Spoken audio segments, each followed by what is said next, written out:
कितना समझाते थे, अच्छी अच्छी बात बताते थे, तो इसके समझ में आती थी? अरे बोलो तो सही जरा जम के। ये जितना लोग तुम आस्था टीवी पर कथा सुन रहे हो, जितने लोग मोबाइल पर सुन रहे हो, इनको कितना ज्ञान दिया बेचारे के नाना जी भी बोला रावण का, तो नाना भी बोला रे सुधर जा रे हो 10 मुंडा का, सुधर जा, तेरे को समझाऊं, अच्छे से समझा रही हूँ, समझ जा, मैं लंकेश मत कर, अभी भी तेरे को समझा रहे। नाना जी बोला, इतना डोकरा आदमी, बूढ़ा आदमी बोला कि समझ जा रे। अच्छा वो तो वो एक धर्म पत्नी भी समझाई बेचारी मंदोदरी बाई, कितना किया, समझ जाओ स्वामी, पर ये फ्री की एडवाइस जिसे समझ में आए, अच्छी बात अगर किसी के क्यों नहीं, तो के वो पटना की बोलूं कि काली मिर्ची बोलूं? तुम बोलो वो बोल दूं? पटना की लग जाए वह मिर्ची, लाल मिर्ची लग जाए उसे तुरंत। अच्छी बात अगर कहीं का बोला, समझाने की बात तुमने किसी को की और रोके लगे। इतना भी मूर्ख नहीं है हम हो, जितनी अकल तुम दे रही हो नहीं, जितनी तुम अकल हमको दे रहे हो नहीं, इतनी तुम में पहले की भरी। रावण भी उसके नाना जी से बोला, नाना जी तुम्हारा 1 मुंडा, मेरा 10, अब बता अकल की में बड़ी। और नाना जी बेचारा चुप हो गया, खांसने लगा बेचारा छोरी मारे पानी पिलाई रही कि चक्कर में नहीं पड़ूं दादा।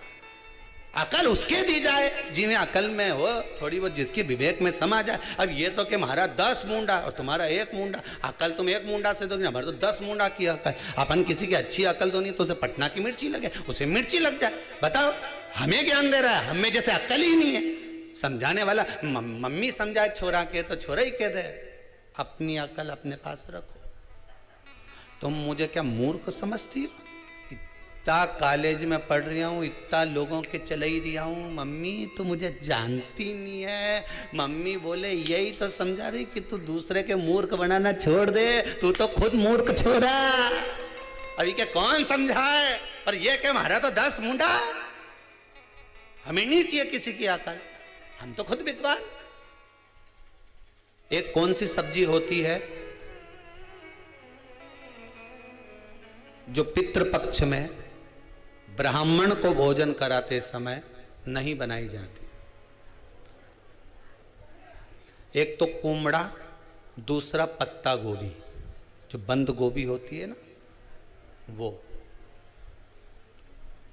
बंद गोभी जो होती है ना पत्ता पत्ता वाली, उसकी भी सब्जी पितरों के ब्राह्मण अगर भोजन करता है तो उसमें नहीं बनाई जाती। एक कुमड़ा, ये जो पेठा बनता है ना कुमड़ा का, ये भी श्राद्ध पक्ष में नहीं खिलाया जाता। महाराज बुरा कोला पेड़ा बोलते हैं, क्या बोलते हैं उसको, श्राद्ध पक्ष में उसको भोजन में नहीं दिया जाता, ब्राह्मण के भोजन।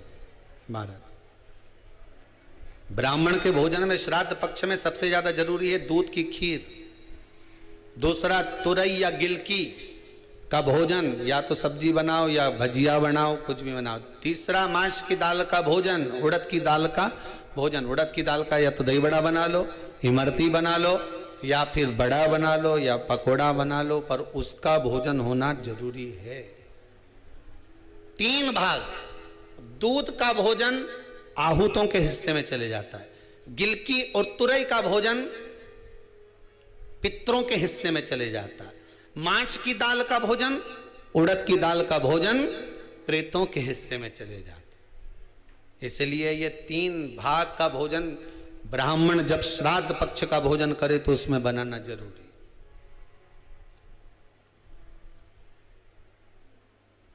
बहुत जरूरी।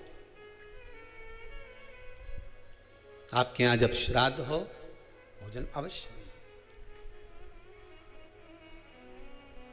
कई लोग कहते हैं गुरुदेव जब हम गया जी से आ जाएं तो क्या ब्राह्मण भोजन कराना जरूरी है? क्यों नहीं, कराओ, क्यों नहीं करा? क्या गाय की रोटी निकालना जरूरी है?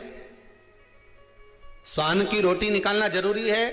कौवे की रोटी निकालना जरूरी है? हम कहते हैं अगर श्राद्ध गया जी का हो गया तो भले कौवे की मत निकालो, पर गाय की, श्वान की, ब्राह्मण जन की भोजन प्रसादी जरूर। देखिए, जब ज्यादा घर में पितृदोष हो ना, ऐसा लगे कि पितृदोष बहुत ज्यादा है, 1 रुपए कमा रहे हैं, 1.25 रुपए खर्च हो रहा है, हाथ में पैसा नहीं टिक रहा, दुकान 4 दिन अच्छी चल रही है, फिर व्यापार डाउन हो जाता है, कोई पैसा लेकर भाग गया, नहीं दे रहा, कहीं कर्जा मात्रा बढ़ गई है, ये पितृदोष के लक्षण है कुछ। इसमें आपके घर में जो भी रुद्राक्ष पड़ा हो, जो भी रुद्राक्ष रखा हो, क्योंकि संभाल के तो आप रखते नहीं, पटक देते हो यहां वहां, जो भी रुद्राक्ष आपके घर में रखा हुआ, एक पानी के पात्र में उस रुद्राक्ष को डाल दीजिए, उसमें 1 चावल का दाना डाल दीजिए।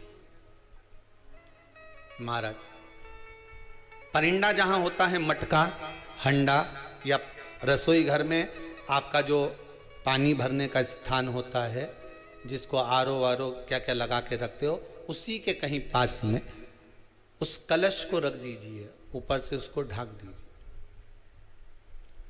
शाम के समय, सुबह रखा 10 बजे से 12 बजे के बीच में, शाम के समय प्रदोष काल में भगवान शंकर का नाम स्मरण कर कर, ओम नमः शिवाय बोलकर, श्री शिवाय नमस्तुभ्यम बोलकर, या महामृत्युंजय मंत्र का स्मरण कर कर, या गायत्री मंत्र का स्मरण कर कर, जो मंत्र आपकी बुद्धि में, विवेक में समाहित हो, उस मंत्र का नाम लेकर राम कृष्ण हरि जो बोल सकते हो, एक घी का दिया अवश्य प्रज्वलित करें, लंबी बाती का। कौन सी बाती का? फूल बत्ती का नहीं, गोल बत्ती का नहीं, लंबी बाती का। बत्ती का मुख दक्षिण की ओर, कहां पर होना चाहिए? दक्षिण की ओर, ना पूरब, ना पश्चिम, ना उत्तर। बत्ती का मुख कहां हो? दक्षिण की ओर। जैसे श्राद्ध पक्ष में ब्राह्मण को जब भोजन कराते हैं तो ब्राह्मण का मुख श्राद्ध पक्ष के भोजन कराते समय अगर पूरब, पश्चिम और उत्तर का होता है तो श्राद्ध के भोजन का फल नहीं मिलता। उसका मुख दक्षिण का होता है तो हमारे घर के जितने भी पितर उस तिथि में गए होते हैं सबको उसका भाग मिल जाता है और पितृदोष समाप्त हो जाता है। इसलिए ब्राह्मण का मुख श्राद्ध पक्ष में भोजन कराते समय दक्षिण का होना चाहिए।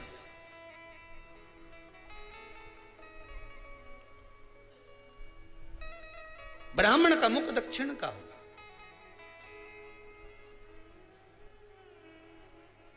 यहां तक शास्त्र कहता है महाराज, अगर गौ माता को श्राद्ध पक्ष में अगर भोजन दे रहे हो तो गाय का मुख अगर दक्षिण का है, गाय का, आपका मुख भले उत्तर का हो, गाय का मुख दक्षिण का हो, आपका मुख भले पूरा पश्चिम कहीं का, गाय का मुख अगर दक्षिण में, अगर आपने दक्षिण में गाय को खड़ी कर रखा है और दक्षिण में उसका मुख और आप भोजन दे रहे हो तो शास्त्र कहता है कि किसी पिंड की जरूरत नहीं पड़ती, गाय स्वतः कल्याण कर देती है, गौ माता स्वतः कल्याण कर,